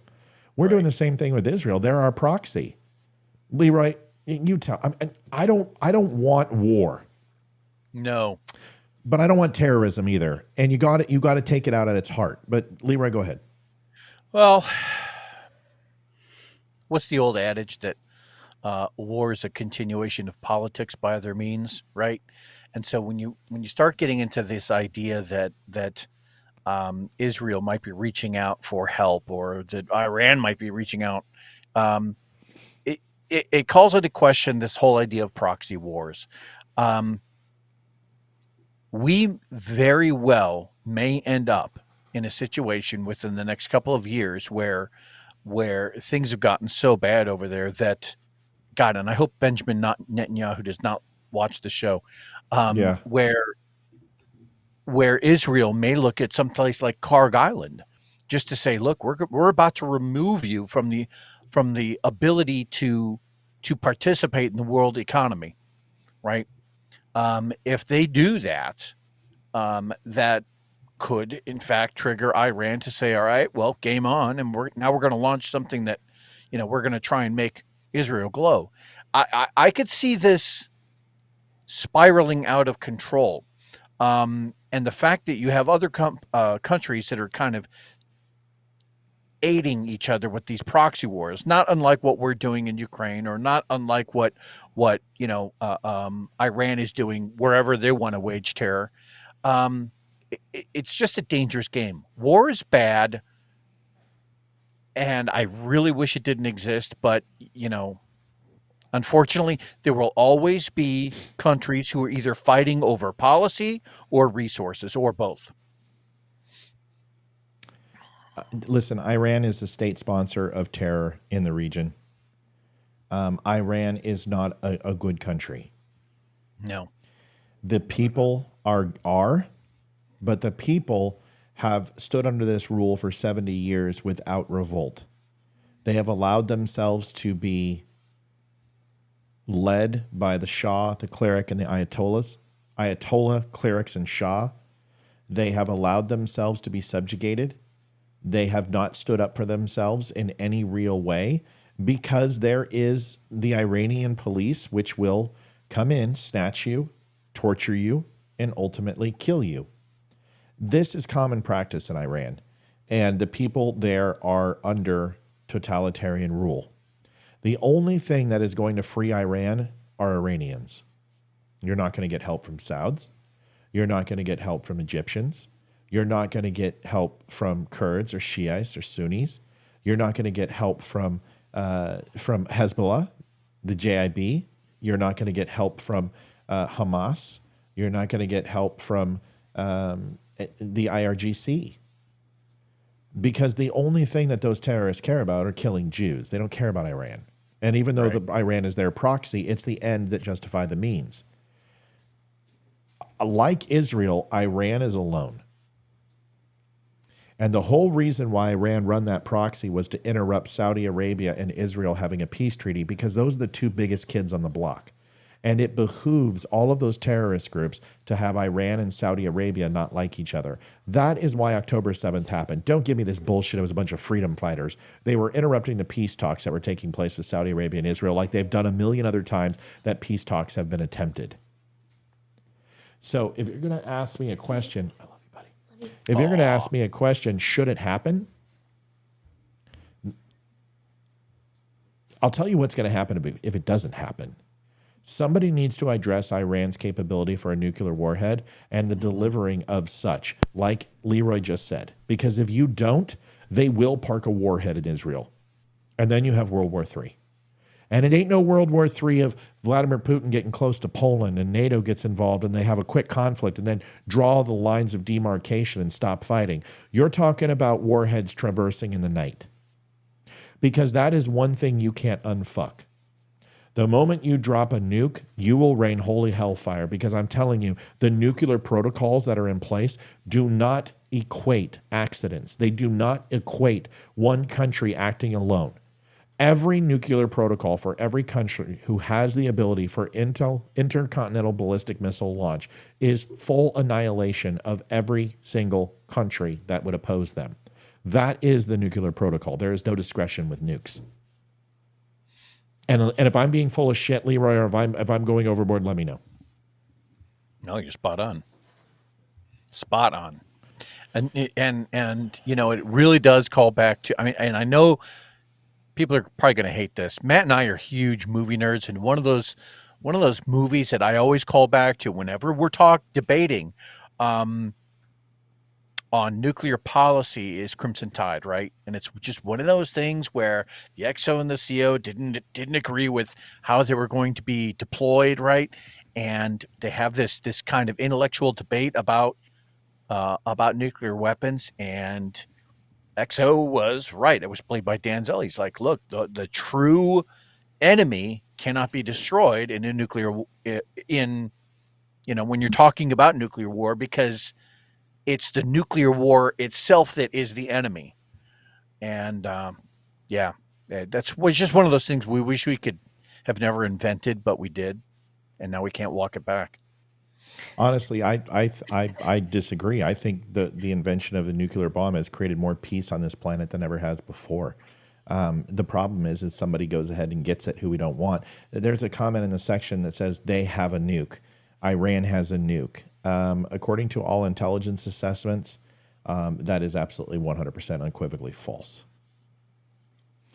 Iran will have the capability. They do have the proponents to start with nuclear fission material and other types of portions of a nuclear bomb.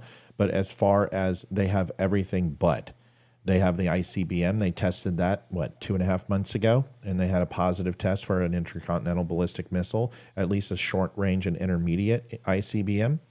Leroy can't talk about that. That's why he just raised his eyes and didn't say a word. But as far as having a nuke, it's not my understanding they have a nuke. But I could be wrong. Not saying nothing. We can't say anything. But can't Matt, say anything. Spot on. Yeah. So understand this is that they are backwards engineering this process. They're building all the components too. They've got the capers. They've got the baked potato. They've got the salad and the blue cheese. They've got the A1. They got the knife and they got the fork, but they don't have any steak. And they are desperately looking for the steak, to quote a great movie, Rounders. All right. Last topic. And I'm so excited. Ron DeSantis keeps doing DeSantis things. Drummond says they bought it. Well, let me explain to you that all nuclear fission material and all nuclear weapons are absolutely 100% cataloged.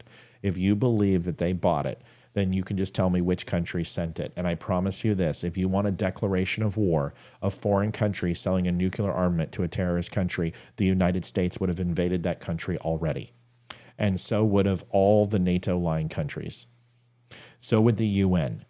If you're telling me a hostile country, you have information that they sold Iran a nuke, please educate me on who did it and why we're not in a de facto state of war with them. This is the unspoken rule in nuclear proliferation, that it behooves all countries to ensure that nukes are not sold to a terrorist nation because they know that it will ultimately be the end of the earth. I would love for you to educate me and tell me what I don't know.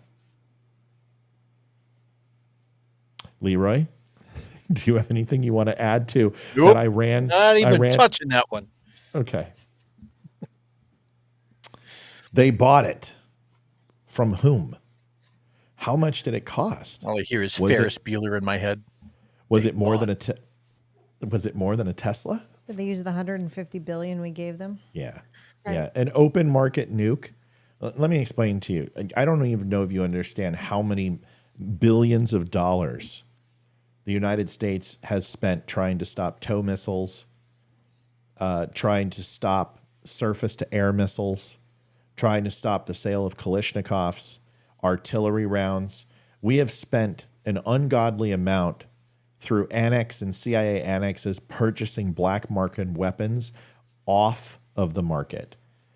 Please explain to me how a nuke passes by the United States. You believe what you want to believe. It's not about belief. See Drummond's Son Live.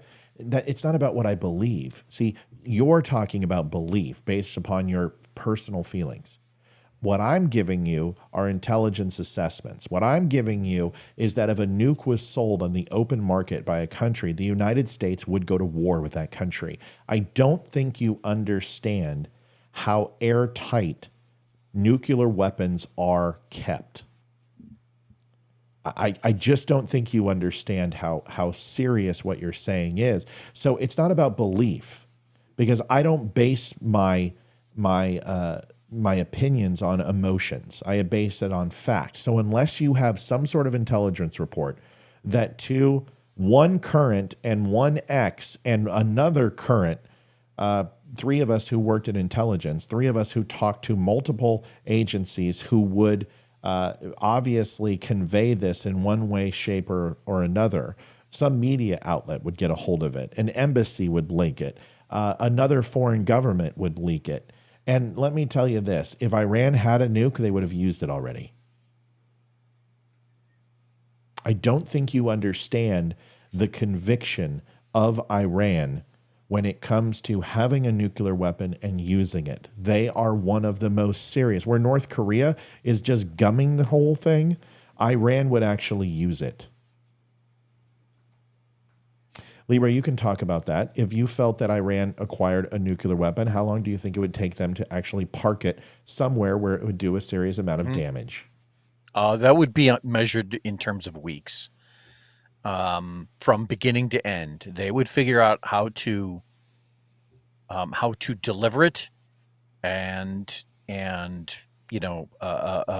target that they would choose. They would figure all of that out, and it would be delivered within weeks. And it probably would be Europe. It wouldn't even be Israel. They'd probably park it and make a suitcase nuke for the Eiffel Tower in France. They would probably do Pamplona. They would probably do the Bull Run. They would do a place with maximum casualties. And what they would try to do is start a nuclear retaliation with other countries. Iran, I just don't think you understand the Iranians and what their goals are. So no, I don't believe they have a nuke. Okay? Because if you sit here and say, well, how would we know? Well, we know Japan has nuke. We know that India has nukes. We know Israel has nukes. We know all the countries who have nukes. It's not that difficult to figure out. And if Iran had a nuke, trust me when I say this, our first reaction would be to flatten Tehran. You're also talking about people who've worked on strike packages on Iran. Well, you're talking to at least one, and a nuke is going to get a pretty cathartic reaction from the United States. Okay, that's it. All right, last topic. DeSantis keeps doing DeSantis things. I think you'll appreciate this, Amy and Olivia, is you both obviously have an opinion. I am still scratching my head if we get to 2024 and have no Donald Trump in office. Are we going to look back and say we had one of the strongest? Yeah, I mean, more than Iran may hit Israel, but that's not necessarily where it'll do the most damage. You have to understand that Iran is going to do it where it's going to get the most reaction. And Israel having a nuke go off, although terrible, it's an isolated incident in an isolated area. I don't think that creates the absolute pandemonium that releasing one in Europe or trying to release one in the United States or releasing one in Moscow would actually have. I think we're thinking too small, but that's just my opinion. But I tell you what, Israel will certainly light up Iran like a Christmas tree if that happens. On the 24th in November, 2024, November, when the election takes place, and if Joe Biden is the president of the United States, will we look back and say we had Ron DeSantis, hands down one of the most conservative candidates we've ever seen run for president? He had the ability, he had the fire, he got his presidential voice, because here's what he did in Florida today. And I'm telling you, he went back to Florida and he hasn't skipped a frickin' beat. Not one beat. Here's what happened today. Listen to this. Hey, Hey, my name is Katie Glenn Daniel from Susan B. Anthony Pro-Life America. I'm so happy to welcome you to my home office here in Tampa, Florida, and share some great news. After 35 years, the Florida Supreme Court has finally held that there is no right to abortion in the Florida Constitution. We are a pro-life state that went from being a late-term abortion destination to passing the 15-week law protecting babies who can feel pain, to electing even more pro-life lawmakers, to finally passing the heartbeat law in 2023. Our team was so honored to be able to go to every hearing on that heartbeat law, to be at Governor DeSantis' signing ceremony, and to cheerlead it through the legislature with the support of Floridians. We even pulled the issue statewide in English and Spanish and found that the majority of Floridians, including independents, support this bill. However, it's not all good news. The court also said that an extreme abortion on demand initiative is going to be on the ballot in November of 2024. The amendment supporters have already spent $15 million of money that's primarily coming from out of state and the abortion industry themselves to try to push this on Floridians and lie about what the amendment would do. We know the truth. We know that it would gut parental rights. Jeanette, I'm so sorry for your loss and the loss of your brother. I'm terribly sorry. It would mean that here in our state, a child could get their ears pierced only with parental consent, but an abortion without mom and dad even knowing. Just look at Ohio as an example of what's going on here.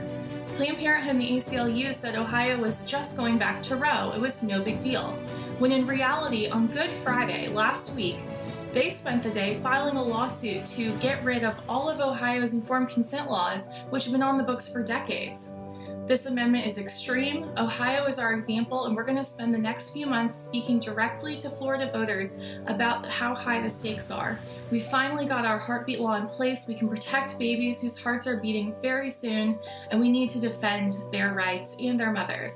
We look forward to walking with you on this incredibly difficult but very doable journey. Thank you. Added to the broadcast, Liv. I want to get everybody's opinions on this because Ron DeSantis has now taken on Disney. He has passed legislation when it comes to woke ideology, the 1619 Project. He's taken on Disney when they finally settled that case. Remember, it was supposed to bankrupt Florida. It didn't. He has sent out illegal immigrants to sanctuary cities, changing the conversation and exposing the borders and what Joe Biden and his administration has done. He successfully took 27 out of 29 districts in Florida and turned them red for the first time ever, is now a Republican state and pretty much a lock in 2024. Ron DeSantis is the most conservative governor and probably the most successful governor we have had in decades. There is something that we need to also understand is he sat down with Donald Trump this week and had a conversation with him. And I have always said that I can't imagine DeSantis running as vice president. The whole Nikki Haley thing, you still need to understand that during the primary, she was polling 25%. Now with RFK, and it changes the complexity. I imagine she's going to be in his administration. But Ron DeSantis on the ticket is something that we all need to understand might bring a lot of the middle to Donald Trump, who have fled from him and won't vote for him. I want to get your thoughts on this. I want to get your thoughts on DeSantis. Now that he's out, everyone seems to love him again, and it just baffles me, the vitriol. First, Olivia, Steve had a question, and do you have an answer for him? Yeah, Steve, you can go to thedumshow.com and go to the store, and you can buy the Documents of Freedom there. And it's not, I don't have any books. I haven't written any books. I'm now doing articles. And someday I will write a book. I don't have the damn time right now. But if you want the Documents of Freedom, Leroy's holding them up. They're over at thedumshow.com. Just go in the search bar and type Docs of Freedom or Documents of Freedom. It'll pull up. Amy, your thoughts on the heartbeat bill, your thoughts on Florida, what Ron DeSantis is doing. What are your opinions? I will say this.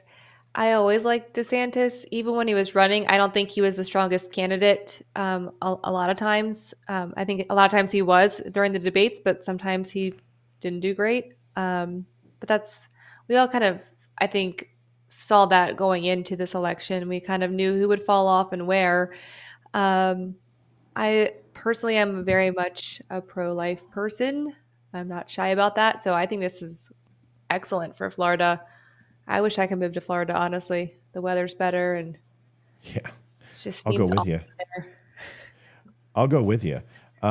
Liv? What exactly is the heartbeat bill? She did explain it, and you were probably reading, but talking about not allowing late-term abortions and being very specific that when a heartbeat is established, which is between the 6 and 8 week mark is when first signs of a heartbeat is heard. Yep. That there is a protection of life. So the overall bill, I'll look up and read it to you. And I was just wondering what the deadline or what the limit was. Let's look it up for that together. Because I know Hayden had a heartbeat at 8 weeks. Okay. Yeah. Go ahead, y'all. I'm looking this up. I've always liked DeSantis, just like Amy. Again, I didn't think he was the strongest candidate. I did when he first announced. I really, really liked him, but I think this can be his practice run because I think in 2028 he's going to take everything he learned here running and then everything he's been doing in Florida, and I think he's going to knock it out of the park in 2028. To give you your answer, like I thought, heartbeat is 6 weeks. 6 weeks, okay. So at least that is where you can hear the cavity of the heart. The heart isn't actually developed until 8 weeks. The muscles and sinew around the chest cavity start to actually form the heart by cavitating, and it's in lieu of getting a heart, which also coagulates the blood, which ultimately turns into the heart muscle. That happens at 6 weeks. That is what you hear on a sonogram or ultrasound at 6 weeks. At 8 weeks, the heart starts and begins to develop. So this is where the bone of contention is. Democrats are like, oh, there's not even a real heart there. Give me a break. This is the old adage. It's like a cake. Yes, it's not a cake when you first put it in the oven, but if you leave it in the oven, it will turn into a cake most assuredly. The Heartbeat Protection Act, which is SB 300, Florida state law passed 2023 and finalized 2024 that makes abortion after 6 weeks illegal except in the event of rape, incest, human trafficking, fatal fetal abnormality diagnosis, or when a pregnant woman's life is in danger. In my opinion, that is an absolute acceptable. There are plenty of exceptions to it. It's acceptable. It makes sense. You have 6 weeks. If you don't know it's 6 weeks, then we need to start educating women on proper female care of their cycle, of how to diagnose their cycle, how to keep track of their cycle. We are adults. If you are old enough to have sex, then you are old enough to take care of your body and ensure that you're not bringing a life in here wantingly and then aborting it out of convenience. I've got no problem with this. I don't know about me, but I know my body pretty well, and I knew the day I was pregnant with both Ethan and Hayden. I knew the day I was pregnant. So I don't know how other women, Amy, when did you figure it out? Yeah, when with my first one, you have to remember too, I was told in my early 20s I would never be able to carry a child ever. I would never get pregnant. I was not fertile, or that's what they claimed. And that would carry through with every doctor I ever had. They were like, yeah, sorry, you should look at, if you want kids, plan something else. And I had resigned to that. So when I got pregnant with my son, I thought I went to the doctor like, hey, I'm kind of ready to start having a family. What options do I have at this point? I'm in my 30s and I've been infertile forever. So I've also been really sick lately. I've had all these other problems. Can you make sure I have a baseline of healthiness? And he was like, yeah, you're pregnant. So I had no idea what was done. And I was, I think, almost 3 months pregnant at that point. But with my daughter, I was like you. I knew the day I was pregnant with her. I was like, I'm pregnant. I know it now. I know that first, it's a different sickness. It's a different one. So yeah. And I've always said, they say life stops when your heart stops beating. So wouldn't your life start when your heart starts beating? When your heart starts beating. I mean, to me, it's a logical bill. That's my opinion. Leroy, so did you know when you were pregnant? Yeah. What did you do when you had your first? Can I address something before we get to it real quick? I got a big one. Ida says, well, Mr. Ron signed an agreement with the government that takes away your Floridian freedom in case of a pandemic. The government has the authority to force vaccine on Florida citizens. Lots of laughs. Okay, Ida, you've done what a lot of people do is you put an LOL at the end.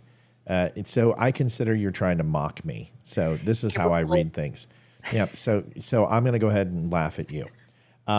He took an effort in 2021 to sign legislation to actually block vaccines. The only thing that he imposed on small businesses in the state of Florida, that people were coming from New York, put a 2-week quarantine on people from New York based upon the way that they were handling things and the way they were treating Floridians. Here is the quote. DeSantis, 2020, now importantly, while we are encouraged and we want to make available the vaccine, no one will be mandated to take the vaccine. This will be available but not mandated. He also has another quote, DeSantis in November 2020, that is going to be the choice of every and each Floridian. If we go back to the imposition that he put on the quarantine, this was in effect for other states putting on quarantines on Floridians that they had to have a vaccine. So he went ahead and put it back onto them, saying that you have to quarantine for 2 weeks. This is the way that governors went back and forth during this process. We never mandated mRNA COVID shots. In fact, I called a special session of Florida legislature to prevent any mandates in the state, and not just by the state government and local government. We provided protections for employees. Where you're getting your information is from Donald Trump. DeSantis issued an executive order saying that travelers to Florida from the New York State tri-state had to quarantine for 2 weeks. The order directed the state health department to follow status 381 TAC 0031 TAC 5 TAC 5. If we go into Trump in 2020 supported DeSantis and vaccinations. He praised DeSantis' pandemic response and encouraged people to get vaccinated. Remember, it was Donald Trump who created Operation Warp Speed, has been pushing the vaccine as often as up to 3 days ago, saying positive things about the vaccine. It is a complete lie. It is a farce, and it's complete bullshit. So LOL, Ida. Boom. Anybody else? Can I just throw something out real quick? We have 100. We have 150 people on. Holy shit! When you have Ron DeSantis or any politician for that matter, you can have politicians that either go with the flow and just do whatever whatever the populace wants. Is that right? Is it correct? Or you can have politicians that kind of honor these three documents. And when we're talking about something as contentious as as pro-life or pro-choice, abortion. When we're talking about something that's as contentious as that, and you have someone like Ron DeSantis who's looking at the actual Declaration of Independence and is able to write policy based on, hey, we hold these truths to be self-evident, that all men are created equal, that they're endowed by their creator with certain unalienable rights, that amongst these are life, liberty, and the pursuit of happiness. When we're talking about these fundamental rights, and you've got someone who's willing to write policy based off of that, that's a good thing. That's someone who is not caving to the will of the public. I applaud him for that. Matt, have you or Leroy ever listened to the President's Daily Brief podcast with Mike Baker? I'm curious, if so, how credible you would consider his info. He is former CIA. Listen, I have not listened to Mike Baker. I know who he is. I have no reason. I did actually listen to a podcast with him and Joe Rogan. I have no reason not to believe him. I don't have a relationship with him. I don't listen to his stuff. But if he's a former spook, I tend to listen to CIA guys. But I also know, as most spooks are considered, is that personal opinion is usually formed outside of the agency, not within it. True. So I have to look at any opinions that he has were not prescribed to him by the agency. So therefore his CIA status means nothing. Just like mine is an intelligence, my opinions weren't formed in the Navy. They were formed when I got out. I have a job to do. He had a job to do. And I hold him to the utmost standard. But when people say, well, he's former CIA, he's not making cases. He's not making cases based upon compartmentalized information. We can't do that. Leroy doesn't do that. I don't do that. We have to discern and separate intelligence and things that are not public for public consumption and make our opinions based upon things that are. So although he is experienced and worldly and understands things, I would trust him to have a very reasonable take on most things, like I would Leroy and myself. But that doesn't mean that his CIA experience makes him all-knowing, because he can't. He can't do those things. Do you understand what I'm saying? Does that make sense? Good. Leroy, did you want to add anything to that? No, spot on. It's not just because somebody worked for CIA or FBI or any three-letter agency for that matter, doesn't mean that they are somehow all of a sudden they have this worldly knowledge that automatically makes them politically correct. No. You've seen too many leaders that once they get into the upper echelons of government, they in fact turn out that, that tends to be the type of person that they get a little narcissistic, right? They get a little bit of that, I write the evals for 500-600 people. Next thing you know, they think they know how to run your life better than you do. That's not the person you want to follow. You want somebody who's going to say, look, folks, I don't know how to run your life. I don't know what is best for Matt. I don't know what's best for Olivia, and I don't know what's best for Amy. I'm going to entrust that they know what's best for that, and I'm going to leave that policy open enough for them to control their own life. That's the type of person you want to vote for. Quickly, I have said on this show religiously that China is not the threat to the United States, that Russia is not the threat to the United States, that Iran 100% is the most fearful and terrifying enemy that the United States has, because Russia wants 1,000 nukes, China wants 1,000 nukes, Israel wants 1,000 nukes, Iran wants one. And the old adage is, I don't fear the country that wants 100 nukes, I fear the country that only wants one. And that should be everybody's fear until Iran is toppled and overthrown. They are a terrifying country. And it's not because their military is the best. It's not because they're the strongest. That has nothing to do with that. It has to do with the fact that they want to rain fire on the United States and all infidels. Trump just posted his $175 million. So he is going for an appeal. He just posted it. It was lessened from that $500 million to $175. He does officially have the bond, and he has posted his money. This is going to get fun. So I just wanted to let everybody know. Did he bring a case full of cash? I hope he did. He did. He did. He dropped a pallet full of cash onto Letitia's James, and he paid her. I hope he posted it in pennies. I was just gonna say, I hope he brought like just change. He paid Letitia James and Dunkin' Donuts and Big Macs, so she should be fed for at least a month. They just got to get it down her gullet. Folks, listen. This is where I make my plea and plight that if you enjoyed the show, please do me a favor and follow us. We've got 115 likes. It's a little disappointing. We usually get a couple hundred at this point. If you haven't had a chance to go like it, do it. This is also where we talk to you about donations. It keeps the show moving. The lights, the internet, the broadband, the content, the time. It does take a lot. We are trying to grow, and the only way we can do that is through donations. We do have some ads from Facebook, and we make some money on shirts and stuff. But if you have the ability, and you've given to a veterans charity, you've taken care of your family, you got the presents for the kids, and everything's good, your rent's paid, you got a few extra dollars, and it's burning a hole in your pocket, we would love for you to throw it to the Don't Unfriend Me Show. It keeps the lights on. I want to thank Amy. I want to thank Leroy. These two people have been here. Amy's been here since the very beginning. Leroy just as well may have been since the very beginning. We love them both. They come here each week, and they don't get anything for it except listening to my bullshit. So I want to tell you both I love you, and thank you for being on tonight. April Fools. Yep, that was exactly that's where I was going. She did it. She snuck me. I was going to hit it right when you. Damn it! You know me too well, sister. You know me too well. Leroy, 1 minute. Amy, 1 minute. Liv, 1 minute, and then we're closing it up. You know what? It was a great show, right? We covered quite a bit. We covered that video that talks about. It was, where the hell did I put it? It was. Wasn't that great? No, I mean we did. We covered quite a bit of really good stuff. Do you remember? Do you want me to give you a hint, or did you want me to let you? Yeah. No. I need hints. I'm old, folks. Like I have no memory. Like I need that ginkgo biloba, whatever the hell I call it. I'm just gonna let him swing. I'm not gonna tell him anything. It's fine with me. It was a really good show. It was your topic. The people of color flocking to Trump was one of the first things we talked about. Then the Krassensteins. The Krassensteins, that was the what do they call it? What was the Visibility Day?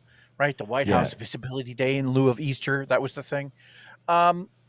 No, it was a really good show. We covered a lot of strong topics, and I think we put a lot of really great information out there. Facts, right, instead of supposition. Facts instead of lying to you, like what happens from the left a lot. We're trying to get people more on track.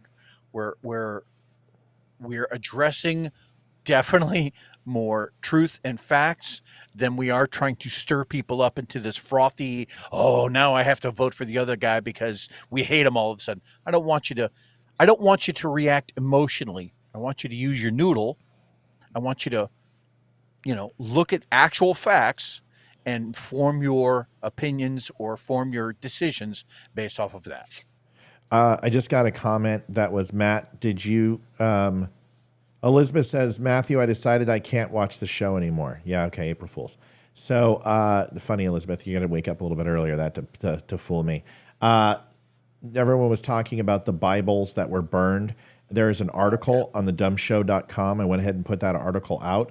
I have spoken with the pastor who is in Tennessee, who reported the Bibles being burnt, Pastor Greg Locke. He emailed me today. I went over on his Facebook page and asked him to be on the show. And he said, we'll work something out. Just email me. So I emailed him. We should have Pastor Locke on soon, who will tell us a little bit about what happened. What, Amy? I like him a lot. Anyway, I think he's a really good pastor. He does some social media and stuff like that. He gets a little out there sometimes, but yeah, and that's okay. I want to talk to him. I want to ask him those questions. Elizabeth Hall comes in 5 seconds later. April Fools, I can't go without watching your show. Jeez, Elizabeth, you really had me by the Laria. I almost bought it. Amy, your minute. Go. Have we talked about Trump's Bible yet? And I did last week. But give us a quick tip. We've got 2 minutes. Go. Oh no, I don't have any tips. I just think it's kind of funny. That's all. I don't own one. I know it torqued off a lot of people on the left. Yeah, I they're haven't like, heard anything he's about selling this. T-shirt, or we went from selling tennis shoes to Bibles, and he's scraping together all this money. You know what? It's interesting, folks, because I'm a little disappointed in my hosts, because if they would just go to my site, I've already done an article on that one too, folks. We're doing great things over on the Dumb News. I don't know if you are aware. I love that picture, Jen. But if you take a look right here, hold on, Trump's Bible sparked debate. It's right here. There's an article all ready for you, all beautiful. The Bible, the beautiful pictures, the videos of it. I've got everything. Folks, just check out the news at news.thedumshow.com. That site is actually growing faster than the podcast, which is insane. It's getting 250,000 views a month, which is pretty impressive for a news site. I'm going to start taking my topics off of our news site. You should steal from me, please. I'm going to do that. Do it. Yeah, you that's should. a great idea. Yes. Liv? Thank you, everyone, for joining in. The cat has a permanent spot right here. And apparently when I went up to use the restroom, she took my spot on the camera. She did. She came up and she flashed her ass to everybody. She's a whore. So that's the thing. Nobody says anything when I do it. That means she likes you when they flash their ass. That means they like you. I flashed my butt. I want to say thank you to Melanie for the super chat, $9.99 on YouTube. You can actually donate on there because Facebook is fascist and they won't allow you to do stars. So thank you, Melanie, for that. Once again, folks, thank you for your support. I will be back on tomorrow morning. I will find a time in between 9 and 11 o'clock. I'll come on, and I really enjoy that show. I get to stand up, get to relax a little bit. I've got the new monitor coming so I can actually do more interaction with the show. Melanie, there it is. Thank you. It just popped up. Everybody, God bless. Thanks for watching. We'll see you guys tomorrow. And we received another donation. We received one from D's, and it is $10.80. So that will show up on tomorrow morning show. So D's, thank you so much for your contributions. Matt, you should really consider doing audio of your articles on Spreaker. Oh, that's not a bad idea. Yeah, that is a good idea. Oh, do a voiceover of my articles? That's really fucking smart, Christine. Christine, that's genius. Wow. I mean, that doesn't take long. Write the article and then just do it over audio and release that as a podcast episode. Oh, or I could attach it inside the article where people would rather listen to it than read it. That's also a good one, too. I like that, Christine, too, for when I'm driving. I'm going to add that's a really good idea.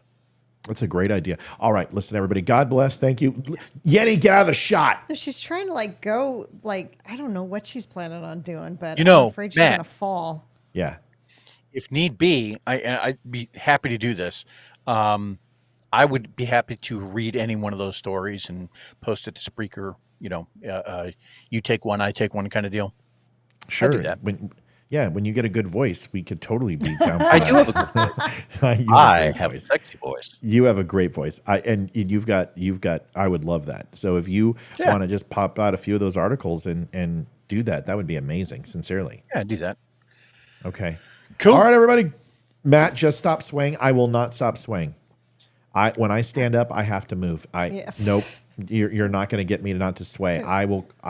Nope. He can't talk on the phone without pacing. He seriously just goes like this. That is where I'm in my element. When I'm standing, I move and I get engaged. Nope. That's just who I am. And that's just years of briefing and walking back and forth on stage. And nope, I will always sway. Nope. That's the way I do it. Did you ever have to grade anyone for that? Did what? Did you ever have to grade anyone for that, for their briefing abilities? Yeah. Oh, many times. God. Yeah, many times. Like the people that sway, it just, oh my God. It's annoying. There's a difference. Mine is I reposition myself, but that's because of my back. I have to. So you guys have to understand standing for long periods is actually really hard for me because of my fusion. So I have to constantly move. But there's people who do this. I don't do that, but I constantly reposition my approach to the camera. So that's never going to stop. So, all right, we're leaving. We're going to go watch the rest of the hockey game. Thank you, guys. Love you. Appreciate you. Good night. We'll see you guys tomorrow early. Good night, y'all. Peace. Good night, y'all. Adjusting transmitter out. Thanks, Ames. Thanks, Leroy.